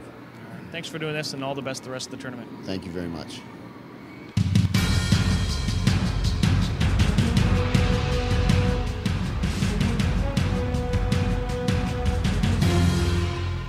And we're back live at the UBC Thunderbird Arena. Thanks again to Ray Maluta, who gave us a few minutes for this radio interview here on Puck Radio.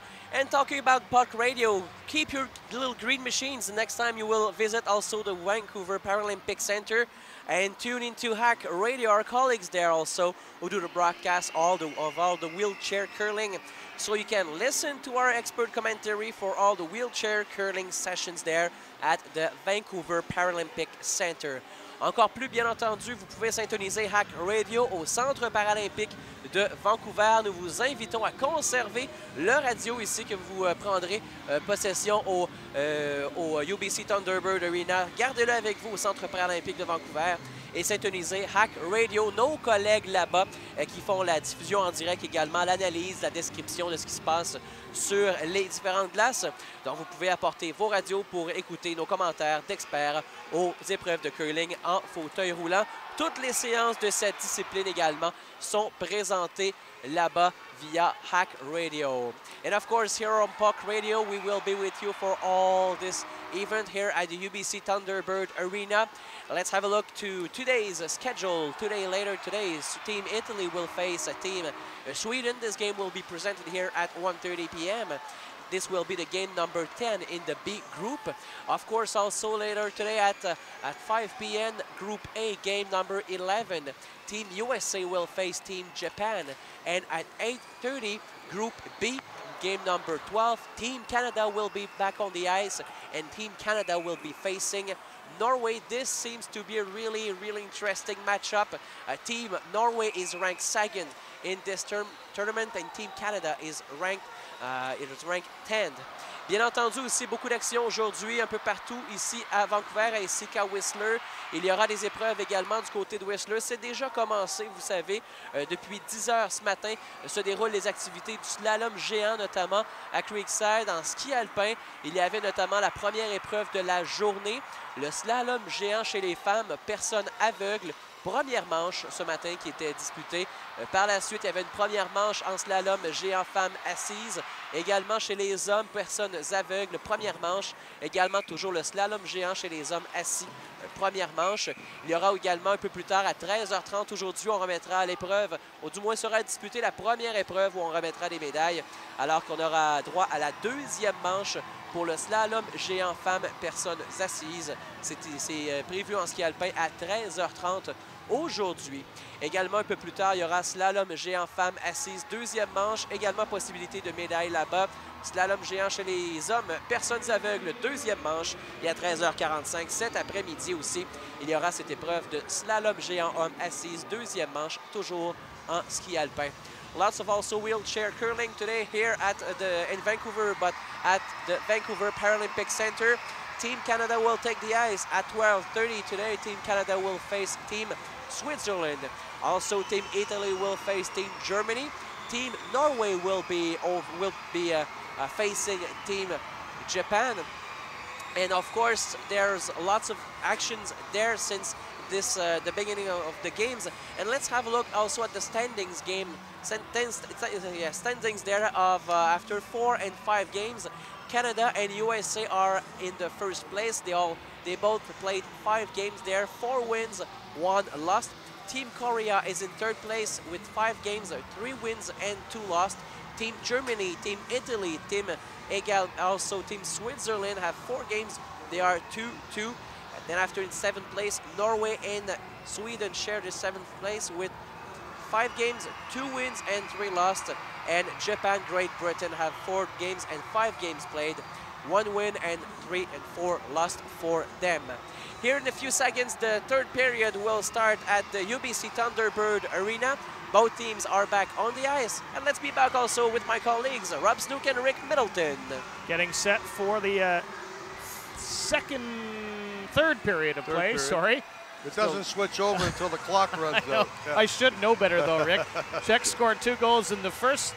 It was Zdeněk Trpíka and Tomáš Kvak, and then scored 2 goals in the second. It was Pavel Kubeš, and it was Eric Wojcik, who scored the second goal, and that's where we sit, starting the third period. Just wanted to make a word, fellas, a mention of last night in Whistler.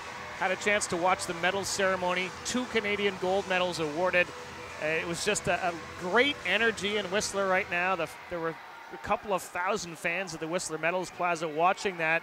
Huge ovation. You could barely hear yourself think when Brian McKeever and his brother Robin received their golds, and when Lauren Wollstonecroft got her gold medal as well. Just a great thrill. Here's a chance for Korea right off the bat in the third period. The puck just slid off the stick of the Korean forward who was racing in, and that was Seung Hwan Jung. So close. A great opportunity for a goal. That's the main reason that Korea hasn't scored. They're just missing, not by that much, just by a little.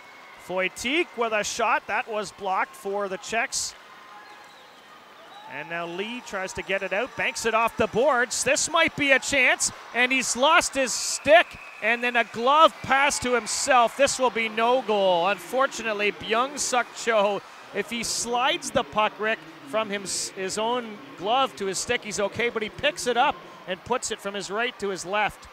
Oh, I thought he slid it under the sled. He was pretty good there, like a magician. I thought he knocked it with his right hand under the sled to the left. Well, we're going to look at it. No. Oh, he picked it up. He picked it up. If he just had slid that puck under, he would have been able to score Korea's first goal of the tournament. Not only that, it's a penalty for grabbing the puck. Byung-Suk Cho, the 24-year-old Korean player, can't believe it, but you can't pick the puck up off the ice. It's one thing if you catch it, drop it, and put it down, although you don't see that very often because the players are holding sticks. But closing the hand on the puck. Boy, oh boy, unfortunate. Not only does Korea not score its first goal of the tournament, but they're shorthanded yet again. We are now 1 minute into the third period. Not that we expect a tie in this game, but just to update you on the tie-breaking procedure. If there is a tie, they'll go to a 5-minute overtime period where the teams will take one skater off and play 4-on-4, and then if it's still tied, they will have a game-winning shots, or as we say in North America, a shootout. The old shootout. Czech Republic offensively on the power play, working it around. Kubeš, the captain, sends it to the middle. Nobody there to tip it in. All the way back to the blue line. Korea might have a chance to clear. Geyer keeps it in momentarily, and now it will be knocked ahead. We've got another injured player down, I believe. This is Young-min Lee. Again, with Korea breaking out on a 2-on-1 shorthanded, one of their players are hurt, which holding makes his left hip. Yeah. Sorry, Rick, he's holding his left hip. And the Czech player was coming in to see if he's okay, and he's getting pushed away. That was Habo. He pushed away by the fellow Korean player, Jung. Not sure why the trainer's so slow to come out. I almost wonder, Rick, if the original the doctor or trainer who came out has left to go to the hospital with the other Korean player, and so that's why it took so long for this trainer to come out and help. Good thought. Well, you see on the replay, he bounced off the boards, lost his edge, and slid backwards towards the blue line. And the Czech defender comes in, not on purpose, but he's staying inside the zone to keep the puck in, and teed him. But well, it didn't look like the sled came up over the seat that they sit in. Rick, we didn't notice it, but at some point in the last little while, maybe to start the third period, Korea has changed goaltenders. Young-hoon Chung is in net now for Korea, which is a bit surprising, considering we thought that Hyuk-jun Che actually has made some dynamite saves in this game. But maybe they just want to give players a little bit of ice and give them experience to develop internationally. Well, you know, you try to get all your players into the game. They come all this way. They train hard to be here. And you try to play them whenever you can. Raul able to push the puck ahead for Geyer. His pass finds Palat. Swings it to the right side for the captain, whose shot goes over top, or at least the pass, as Klima made the pass. And then the shot went over top of the net. Czechs continue to press. Geyer has it knocked away from him, but Kubeš gets it back. Throws it back into the high slot area. Intercepted, knocked wide of the net by the Czechs. Korea had a chance to clear it, couldn't do it. Czechs again. Geyer with a shot. That was stopped. Goaltender can't see it. He pushes it away, and then it's flipped over top of the net. Young-hoon Chung made the save, had no idea where the puck landed. It was sitting right in front of him. Now Geyer again on a giveaway by Korea. Throws it in, tipped on net, save made. They scramble in front. Another giveaway by Korea, this time bailed out by goaltender Young-hoon Chung. Nice save for coming in cold. They don't get a warm-up. All the way in the third period, sitting on the bench, getting a little stiff. He looked good there. Palat made the pass, and real nice setup by the Czechs. Geyer just could not finish. Again, Rick, though, Korea has not had a shot on the Czech goal since the first period. No. And we're now almost 3.5 minutes into the third. Jung sent out of the face-off circle. In to take the draw will be Hai-min Lee, the 38-year-old who plays for the Yonsei Eagles. Korea manages to win the face-off. They'll bank it off the boards outside the line. And the Czechs will control again there, but Krupika has to go all the way back in his own end. And then he is bumped on a pretty good hit by Cho. That allows Korea to grab the puck. And another collision, and that looked like it might have hurt Zdeněk Klima. Shafrenik now. And Lee is bumped against the boards, and the Czechs managed to push it out to center. Now 4 minutes gone by here in the third period. The score is 4-0 in favor of the Czech Republic. Krupika, Kvok, Kubeš, and Foytik, the goal scorers.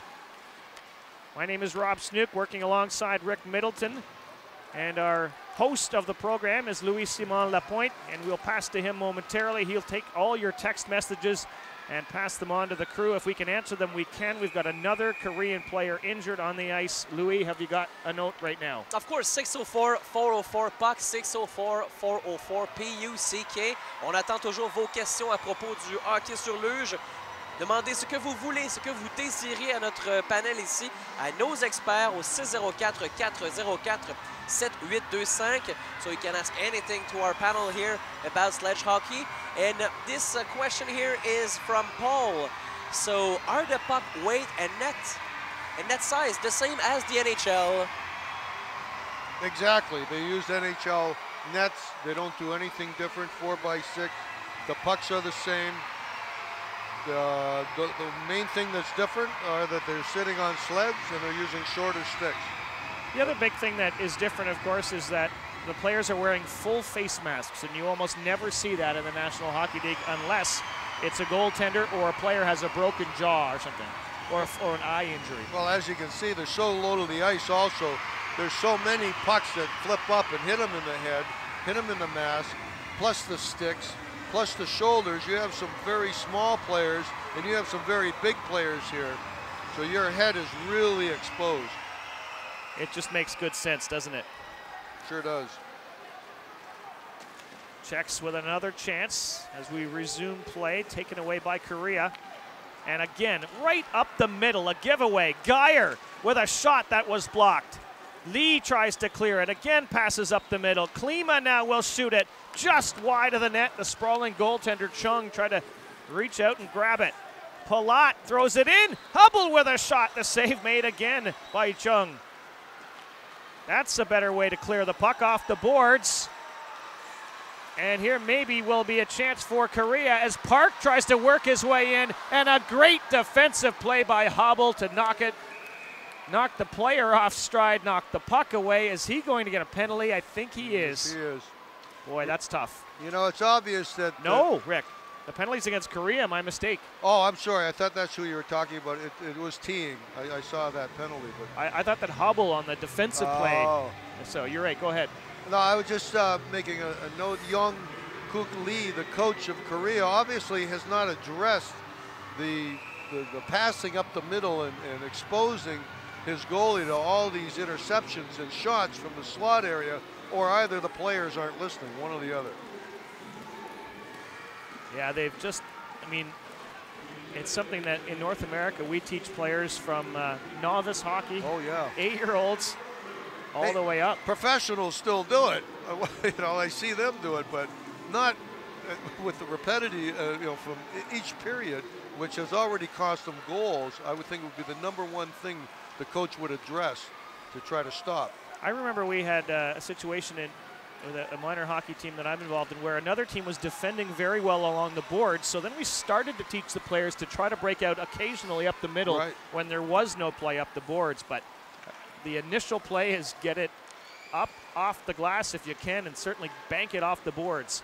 Well, I've got nothing against playing it up the middle if it's a short pass, but they've been putting like 20, 30-foot passes right across the slot. Berger with the left-handed blast, and that went just wide of the net, being kept by Young-Hoon Chung.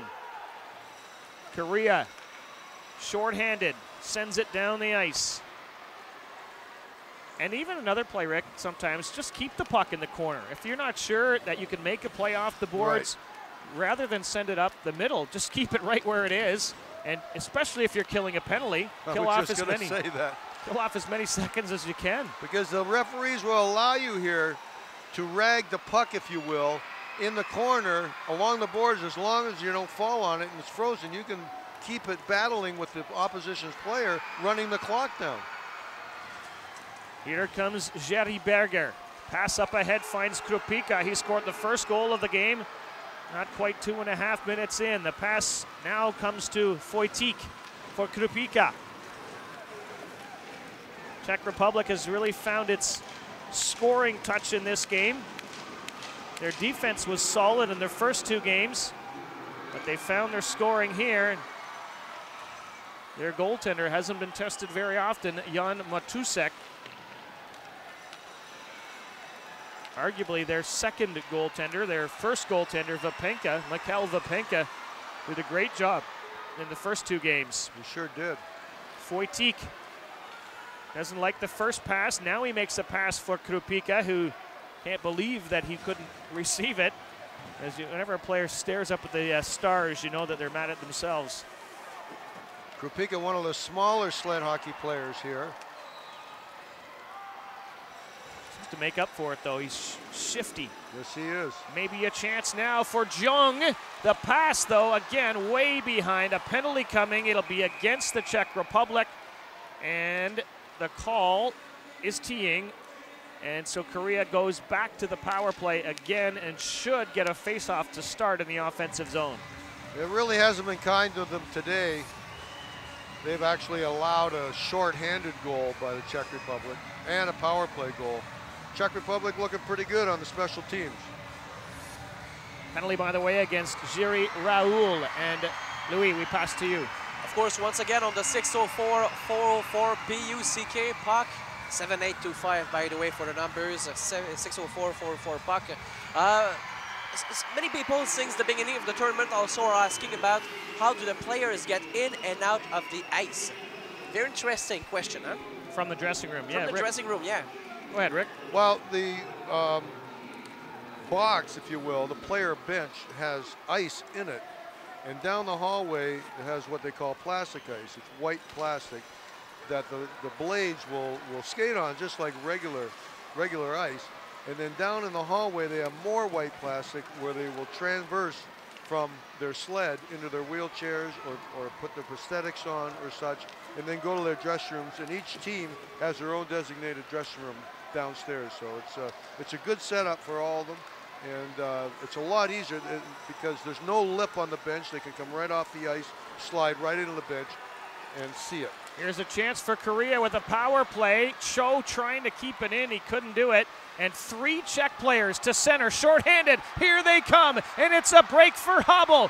He's got a goal already in the game, and he just didn't want to make the play. He curls away, still has it. Sends it back to the blue line. Kubesh with a shot. Hubble flips it towards the net. Save made by Jung, and he holds on with 44 seconds left in the Czech penalty. That was a very strange play. He's going in all alone, almost like at half speed. If he had sped up, he would have had a breakaway. Decides to turn back, look for a teammate that wasn't coming, and there was no play on net.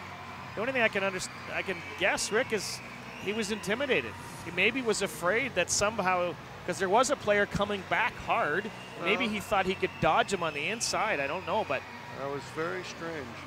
You would want your players to go hard to the net and maybe create a penalty at the very least. Unless he thinks he's ragging the puck and killing off the clock. But scoring a 5th goal would have done a good job. Yeah. Killing off the clock, I think. Here comes Korea with a chance that was blocked by Wojcik.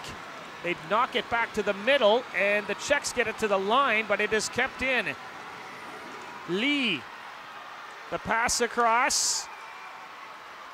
And again, it is Jung Kyung Lee now. Now the pass on the other side finds Lee, and then they couldn't get the shot on net. We've got another penalty coming. This is a holding call, and I think it's against Korea. Boy, we've had a lot of penalties in this game. I think it's the Czech Republic. No, maybe you're right. I was looking at Herbeck put his hand on the puck to play it, and the whistle went right after, and I thought it was on Herbeck. It is on the Czech player. You're right. It is. It is Herbeck. You're right. Well, he didn't grab the puck. He just put his hand on top of it, which Miroslav Herbeck is getting a penalty. He can't believe it. He might have thought that the referee might have thought that he grabbed the puck, but he just put his hand on top of it and passed it, or tried to scoop it out of the zone. Korean player is worried about the Czech player coming out of the penalty box. So instead of staying in at the blue line, he's hanging way back at center. And basically that just means his team has to go all the way back down the ice and collect it. Now they're down to a 1-man advantage again. They had just an 8-second power play with 2 men. A 5-on-3, that is. Here comes Park for Korea. His pass, though, outside the blue line. Bringing it right back in is Jung. Will he shoot? No, he had it knocked away by Hobble. Set down the ice again with 4.5 minutes to play in the third period. A 4-0 lead already for the Czech Republic. Korea just trying to score its first goal of the tournament. And Rick, I almost get the sense that the Korean confidence, whatever they brought into the tournament, has kind of been lost. Yeah, you saw them really come out hard against Japan, and then when Japan started scoring on them, it kind of deflated them. This morning, they really haven't come out nearly as hard as they did against Japan, and now they're getting down. You know, it is demoralizing when you keep getting scored on and you can't score on your own. Jung now for Korea. His team is still on the power play and will be for the next 45 seconds. Loses it, gets some help now from his teammate Yongmin Lee. But again, a giveaway in between the blue lines, the area we call the neutral zone. Czechs take it over. Foytik pushes it ahead for Habel. He'll chop it into the Korean end. And Korea now with just 20 seconds left in its power play. And they've got a long way to go to create an offensive chance. Cho takes the pass, sends a shot, scores! There's Korea's first goal. Cho from the blue line surprised the goaltender. Byung-Suk Cho puts Korea on the score sheet. With a nice little passing play. We really haven't seen him make 3 nice passes in a row like that. But I think you're right. I think Matusek thought he was going to pass and not shoot, and he kind of just waved at it. Caught him sleeping. Now let's watch what happens now. Does Korea at least play the final 3:14 with a little bit of energy and well, I would think it would energize you. You know, Korea hasn't quit. They've been down in every game, but they keep going at the other team. They keep trying. You really got to give them good marks for their tenacity. And at the 11:46 mark of the third period of the third game, Byung-Suk Cho, the 24-year-old from Gangwon Province, puts his team on the score sheet. Did they collect that puck, Rick? I'm not sure. I don't know if they found it yet. It may be stuck in the net. Now the linesman has retrieved it, and he's going to put it in his pocket, I think. I'm surprised the Koreans haven't asked for that puck. Well, he's giving it to one of the fellas in the bench. One of the off-ice officials. And a huge celebration, smiles all around on the Korean bench. That's the goal we've been waiting for some time here in the tournament. Krupika. Well, you know, in order to be here, they've had to score some goals in their past, so they wouldn't be here. So it must be very disappointing for them. Raul. Now, was that a power play goal, Rick? I can't remember if it just came at the final seconds or if the penalty had expired. I didn't notice if the clock had gone off, the penalty time. It was pretty close to ending. Yeah. Foytik for the Czech Republic is cornered and knocked off the puck. Still in the Korean end. Lee. And the cross-ice pass right up the middle again, intercepted again by Krupika. He is rammed into the boards. Gets some help now from one of his teammates. 4 players battling forward in the corner. Krupika comes up with it, tries to center it. I'll tell you one thing, if players on USA or Canada did that, they wouldn't be playing very long. In what way do you mean? Passed it up the middle. The pass up the middle. Another one from the boards right across the high slot area that was almost intercepted. 2:07 remaining in the third period. 4-1, the Czech Republic leads. And this is the first of 4 games on the day today. Louis, have you got a note for us? Of course, we always have some notes on the 604 404 puck, 604 404 PUCK. Yeah, we were asking about who do you think, it was actually Jackie here who was asking, who do you think is the best player in this tournament? Oh. Could have a long discussion about this, I guess. I don't think we've seen him yet. I think, you know, as the games goes on and they get more competitive and there's more on the line, to me, I think that's where you see the best players rise up. And we could give you 4 or 5, though. Why not for Jackie? Yeah. Sure. Go ahead, Rick. You give us your 3 or 4 or 5. Well, on the Canada side, you'd have to say Westlake, who has already had a good tournament. We haven't seen much of Bridges yet, but we know what he can do. And then on the USA side, you have Salamone, you have Joe Howard, Yohi. You have really across the board, they have a lot of players that can have great games and great tournaments. Yes. Norway, Bjornstad and Pedersen are 2 world-class players that really haven't been offensively playing like they can. So anybody can come out of the pack here and become the MVP of this tournament.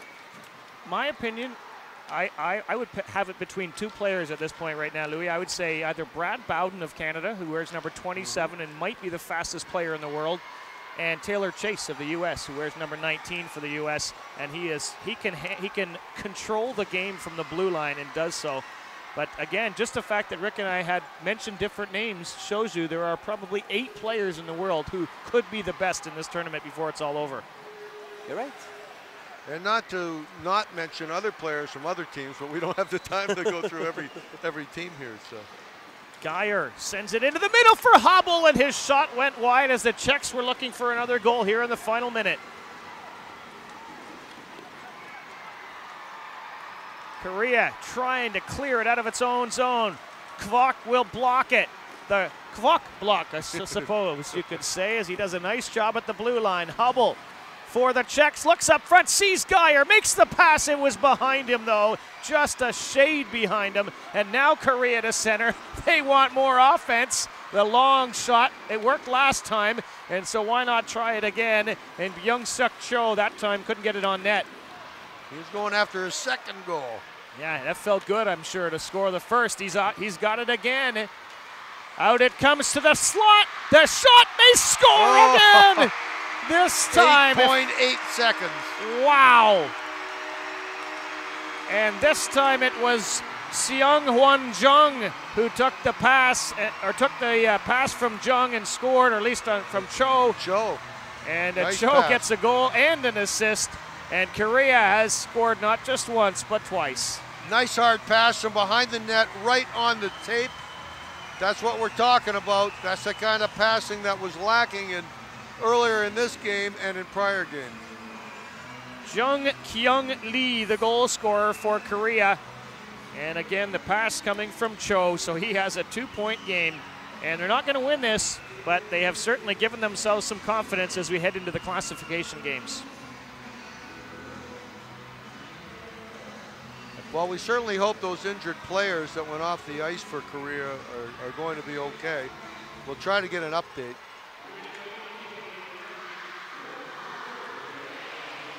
Many school kids in the audience for this one, counting down the dying seconds. Korea plays to the final horn, scores 2 goals in the last 4 minutes, and gives themselves a little bit of confidence as the tournament moves on. But it is a 4-2 Czech win over Korea. You almost wonder if they had been able to score early in games, as it would just added so much to their spirit. Would they have done better? Would they possibly have been able to win some of these games? But hey, they still got some left.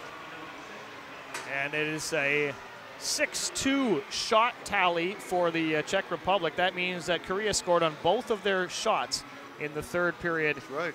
Which means Jan Matusek's save percentage was not very good in that period. But he'll... well, he only faced 7 shots the whole game, so the save percentage for the whole game wasn't very good, but good enough for the win. 21-7, the final shots on goal. The final score, Czech Republic beats Korea 4-2. Louis? Thank you, my friends. Now let's have a look at this game here at the UBC Thunderbird Arena, game number 9 in this sledge hockey tournament, match numéro 9 dans ce tournoi de hockey sur luge ici au UBC Thunderbird Arena. Alors, match entre la République tchèque ainsi que la Corée en première période. C'est la République tchèque qui est la première à s'inscrire au pointage. Zdeněk Krupík a inscrit son premier but du présent tournoi à 2 minutes 29 secondes, 1-0 République tchèque. 12 minutes plus tard, à 14 minutes 11 secondes, Thomas Voch inscrit son premier but du tournoi pour le numéro 21.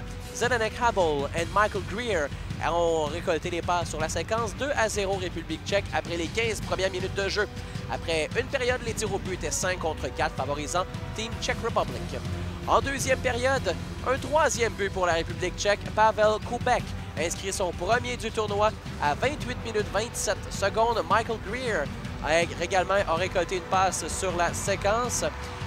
Quelques instants plus tard, on met au pointage un quatrième but au tableau pour l'équipe de la République tchèque, Erik Foštík. Un but sans aide, son premier du tournoi à 26 minutes 18. Après les 2 premières périodes de jeu, le pointage était de 4-0 pour la République tchèque. Les tirs au but en deuxième, 10 contre 1 pour la République tchèque, un total jusqu'à ce moment-là de 15-5. En troisième, 2 buts, 3 buts même. Un quatrième but, oui, pardon, 3 buts, 2 buts en troisième période. Tous l'œuvre de l'équipe de la Corée, un premier dans le tournoi pour la Corée, et ce qui a littéralement permis aux gens de la Corée, sur le banc surtout, sur le banc de l'équipe visiteuse, de faire la fête. Young Kyung-lin également qui a inscrit le but. Byung Suf Cho a récolté la passe sur la séquence. Ça, c'était le deuxième but également.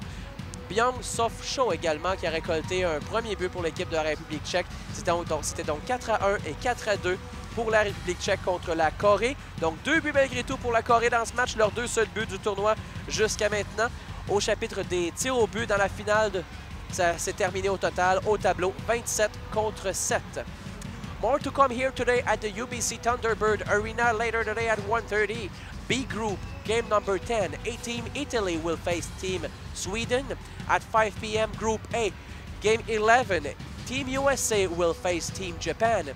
And finally tonight at 8:30, B Group, game number 12. Team Canada will face Team Norway. So on behalf of myself, Louis-Simon Lapointe, Rob Snook, and Rick Middleton, thanks for being with us today. Have a great night and see you later at the UBC Thunderbird Arena. En mon nom personnel, Louis-Simon Lapointe, Rob Snook et Rick Middleton, merci d'avoir été avec nous sur POC Radio. Passez une belle fin de journée et au plaisir de vous revoir au UBC Thunderbird Arena.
This is the IBC distribution.